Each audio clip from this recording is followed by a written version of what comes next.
உண்ணாவிரதம் இடைநிறுத்துவதற்கான வாக்குறுதி பிரசுரம். அழகரத்தினம் வனவளராசு ஆகிய நான் 14/2/2025 இருந்து 10 அம்ச கோரிக்கையை முன்வைத்து நீரின்றி உண்ணாவிரதத்தை ஆரம்பித்து என்னுடன் 4 நாட்கள் ஆகின்றது. எனது போராட்டத்தை கைவிடுமாறும் இடைநிறுத்துமாறும் எம் இனத்தின் மீது நேசம் கொண்ட மக்கள் கோரிக்கை விடுகின்றார்கள். நாம் ஆயுதம் ஏந்தி இத்தனை உயிர்களை இழந்தோம். ஆனால் நாங்கள் பயங்கரவாதிகள் என்று முத்திரை குத்தினார்கள். இந்த ஜனநாயக நாட்டில் எம் இனத்தின் தீர்வுக்காக எம் அரசியல் தலைமைகள் ஒன்றிணைவுக்காகவும் சாகும் வரை உண்ணாவிரதத்தை நிறுத்துவதாக இல்லை என்பதில் உறுதியாக உள்ளேன். இருந்த போதும் எமது வடகிழக்கு பாராளுமன்ற பிரதிநிதிகள் மக்களுக்கான இந்த பிரச்சினைக்கான தீர்வினை முன்னெடுத்து தீர்த்து தருவதாக உறுதிமொழி தர வேண்டும்.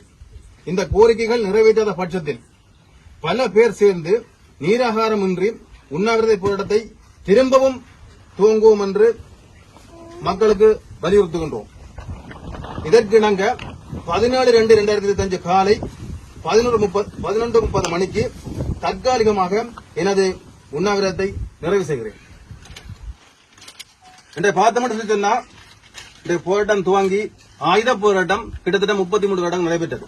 அதுக்கு முன்னுக்கு அஹிம்சா போராட்டம் நடைபெற்றது. இந்த அஹிம்சா போராட்டத்தில் நாங்க தெளிவண்ணி இழந்தாங்க. அதுக்கு பிறகு பூதியம்மா இழந்தாங்க. இன்றைக்கு திரும்பவும் எங்களது உறவு உண்டு. இன்றைக்கு கால இழந்து அம்பாறை மாவட்டத்தில் புறப்படமாக கொண்டு இன்றைக்கு இங்க வந்து எங்களுக்காக போடின ஒரு உறவு உண்டு. திரும்பவும் அதே நிலைக்கு தள்ளப்படுறத நாங்க விரும்பல. இனியும் மக்களின் விடிவுக்காக உயிர் போகணும் என்றதை ஒரு தரமே நாங்க விரும்பிக் கொள்ளல. அந்த அடிப்படையில எங்களோட உறவை இன்றைக்கு நாங்க நிறுத்தி வைத்தியசாலை கொண்டு வரதுக்கான ஏற்பாடு நாங்க செய்திருக்கிறோம். இன்றைக்கு இப்ப வந்து அரசாங்கத்திலையும் எங்களுக்கு போதிய அளவு நம்பிக்கை இல்லாம தான் இருக்குது. இன்றைக்கு அரசியல் கட்சிகள் இன்றைக்கு இத்தனை விடமாக இருக்கின்றார்கள், எத்தனை பேர் இருக்கிறாங்க கூட தெரியாம இருக்குது.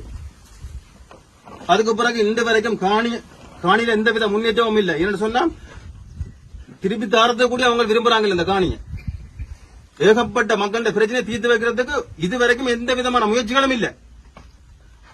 எங்க அஹிம்சவழி போராட்டத்தில் உயிரை கொடுத்துதான் நாங்க இதை போராட்டம் சொல்லி சொன்னா இனிவரும் காலங்கள்ல இது தொடரும். அது எந்த மாற்றக்கிறதுக்கும் இடம் இல்லை. நாங்க தெளிவா தான் இருக்கிறோம். இன்றைக்கு இந்த முள்ளிவாக்கல் மண்ணில இன்றைக்கு எவ்வளவோ உயிர்களை அப்பாவி உயிர்களை நாங்கள் இழந்தாங்க. அந்த நேரம் சர்வதேசம் எங்களை கண்டுகொள்ளல. இந்த இலங்கையில உள்ள தென்னிலங்கை மக்களும் எங்களை கண்டுகொள்ளல. செத்து மண்ணோட மண்ணை தான் போனாங்க.